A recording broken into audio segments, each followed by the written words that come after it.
So now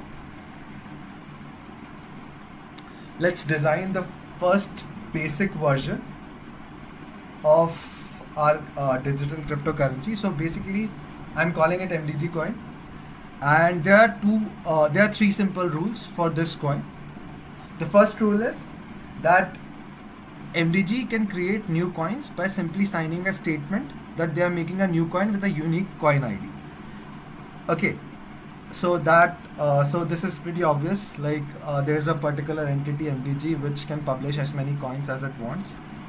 The second one is whoever owns a coin can pass it on to someone else by signing a statement that says pass on this coin to X. Obviously, how will we sign the statement? Using our digital signatures. Okay. So the third one is anyone can verify the validity of a coin by following the chain of hash. So these are certain rules. We'll see how these rules come into action. So look at this topmost coin. Okay. So basically, in the digital world, a coin is nothing but a data structure which exists in some server or some file store. Okay. So what happens in our currency system is that MDG can create a new coin by calling a function called create coin, and obviously it will generate some data structure. MDG can then sign that data structure by using the digital signature scheme which we mentioned earlier, and it would result, and that data structure plus the signature would be called a coin. Okay, so this way our currency comes into the market, our currency gets generated. Now how does our currency get distributed? So rule 2 says that whoever owns a coin can pass it on to someone else by signing a statement that says pass on this coin to X. Okay, so initially all the coins would be with MDG, and MDG will have to distribute the coins. So what it does is basically creates another data structure which says pay to Alice. How do we identify Alice? Obviously by its public key. And how do we identify the coin? We include a pointer to the coin data structure which was created by the MDG. So this blue line is actually a pointer. Just forget about hash. We'll come on hash later. What exactly is a hash? We'll see that later. But basically it is just a pointer to that data structure which was coined by MDG. And obviously this transaction should be signed by MDG because MDG is the person who owns the coin. So he will pay the coin. So it would be signed by MDG, and in this way this coin will get transferred to Alice. Now Alice will contain a copy of the data structure. Now for Alice, the coin would contain both these blocks, the coin creation block as well as the coin transfer block. These two blocks combined together would constitute a coin for Alice. The third point was anyone can verify the validity of a coin by following the chain of hash. So what this means is that if Alice wants to check whether this coin is an original coin or not, is a valid coin or not. So in our currency, every coin which was created by MDG is valid.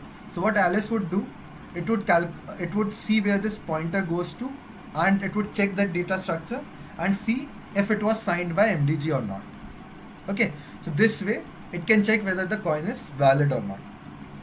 Now if Alice wants to pay the coin to Bob, the third block indicates how this transaction go. So Alice would create another data structure which would include a pay to Bob transaction. Obviously Bob would be identified by his public key, and this pointer will point to the coin of Alice. The coin that was with Alice contained these two blocks, the initial two blocks, and obviously this would be signed by Alice. The final digital signature would be of Alice because Alice was the one which contained which owned the coin. Okay, so now these three blocks combined together will form the coin which will go to Bob.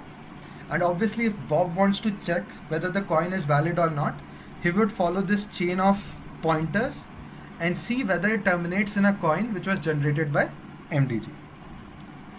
So this was just an initial very basic currency which satisfied our first guiding principle, which was anonymity.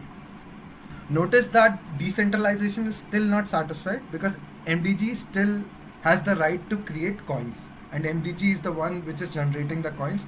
So MDG might decide that no, I don't want to generate the coins, or MDG can do a lot of things. So decentralization is still not achieved, but we have achieved anonymity. Okay. So I just quickly want to ask, what are the drawbacks of this coin which you can see immediately? Can anyone present any drawback to me?